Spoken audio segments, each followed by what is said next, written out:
வணக்கம் friends, TNPSC lab assistant 2019 கேட்கப்பட்ட ஒரு கேள்வியை பார்ப்போம். 5, 6, 7, 8ஆல் வகுப்படும்போது 3ம் 9ஆல் வகுப்படும்போது மீதி 0 வரக்கூடிய மிகச்சிறிய எண்ணானது என்ன அப்படின்னு கேட்டிருக்காங்க. இதோடைய சொல்யூஷன் பார்ப்போம். இப்போ இந்த சம்மில் நம்மளுக்கு கொடுத்துருக்கிறது என்னன்னா, இந்த 4 எண்ணில் ஏதாவது ஒரு எண் 5, 6, 7, 8ஆல் வகுப்படும்போது மீதி 3 கொடுக்குது. அதே போல் 9ஆல் வகுப்படும்போது மீதி 0 தருது. இந்த சம் போடுறதுக்கு முன்னாடி நம்மளுக்கு என்ன தெரியும்னா, டிவிசிபிலிட்டி ரூல் தெரியணும். ஸோ தமிழில் நம்ம வகுப்படும் விதின்னு சொல்கிறோம். அப்படின்னா என்னென்னா, இப்போது உதாரணமாக இந்த எண் எடுத்துக்கிட்டிங்கன்னா, இது ஒரு 2ஆல் வகுப்படுதுன்னு வச்சுக்கோங்களேன். 2ஆல் வகுப்படும் போது அது மீதி இன்றி வகுப்பட்டுதுன்னா அந்த எண் 2ஆல் வகுப்படும் எண்ணு சொல்லலாம். அதே போல் இப்போ 4ஆல் வகுக்கும் போது மீதியே கிடைக்கலன்னா அந்த எண் 4ஆல் வகுப்படும் எண்ணு சொல்லலாம். அதுக்கு நம்மளுக்கு விதி தெரிஞ்சிருக்கணும். அந்த எண்ணை நம்ம ஒன்று ஒன்றா சுத்தமாக வகுத்து பார்த்து கண்டுபிடிக்கிறத விட இந்த சின்ன விதியை அப்ளை பண்ணுறது மூலமாக அந்த எண் இந்த எண்ணால் வகுப்படுமா வகுப்படாதான்னு நம்மளுக்கு தெரிஞ்சிருக்கணும். இந்த சம்மில் பொறுத்த வரைக்கும் 5, 6, 7, 8க்கு மீதி 3ன்னு சொல்லியிருக்காங்க. இது நம்ம ஒரு எண்ணா டிவைட் பண்ணி மீத 3 வருதான்னு செக் பண்ணுறதை விட ரெண்டாவதாக கொடுத்துருக்கிற இந்த ஒரு இதை பாருங்கள், 9ஆல் வகுப்படும் போது 0ன்னு சொல்லியிருக்காங்க. அப்போது அந்த கொடுக்கப்பட்ட எண் 9ஆல் மீதியின்றி வகுப்படுது அப்படின்னு நம்மளுக்கு தெரியுது.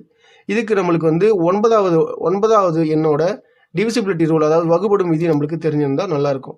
9ஆம் வகுப்படும் டிவிசிபிலிட்டி ரூல் என்ன அப்படின்னா, எந்த ஒரு எண்ணோ அந்த எண்ணை கூட்டி அதை 9ஆல் வகுத்தோம்னா மீதி இன்றி வகுப்பட்டுச்சுன்னா அந்த எண் 9ஆல் வகுப்படும் அர்த்தம். உதாரணமாக 18 எடுத்துக்கிட்டிங்கன்னா அந்த எண்ணை கூட்டுறோம், 1, 8, 9 கிடைக்குது.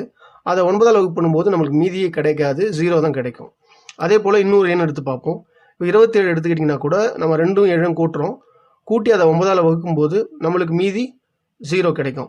இன்னொரு உதாரணம் பார்ப்போம். 36 3, 6 கூட்டுறோம், 9 வருது.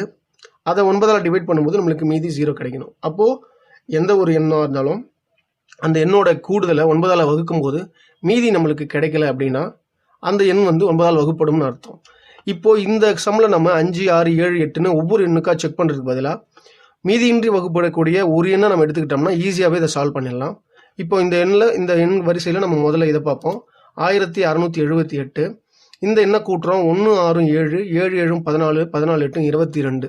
ஸோ 22 நம்ம 9ஆல் வகுத்தோம்னா கண்டிப்பாக மீதி கிடைக்கும். உதாரணமாக பார்த்தீங்கன்னா 2, 9, 18, மீதி 4 வருது. ஸோ இந்த எண் அப்போது ஆன்சர் கிடையாது. ரெண்டாவது எண் எடுத்துப்போம், 1683. இப்போ இதை கூட்டுவோம், 1, 6, 7, 7, 8, 15, 15, 3, 18. 18 9ஆல் வகுத்தா 2 கிடைக்கும், மீதி 0 கிடைக்கும். ஸோ அப்போ இந்த எண் 9ஆல் வகுக்கக்கூடிய ஒரு எண் அப்படின்னு நம்மளுக்கு தெரியுது. ஆனால் மிச்சம் இருக்கிற எண்ணையும் செக் பண்ணிவிட்டு நம்ம ஒரு முடிவுக்கு வரலாம். மூணாவது எண் பார்ப்போம், 2523.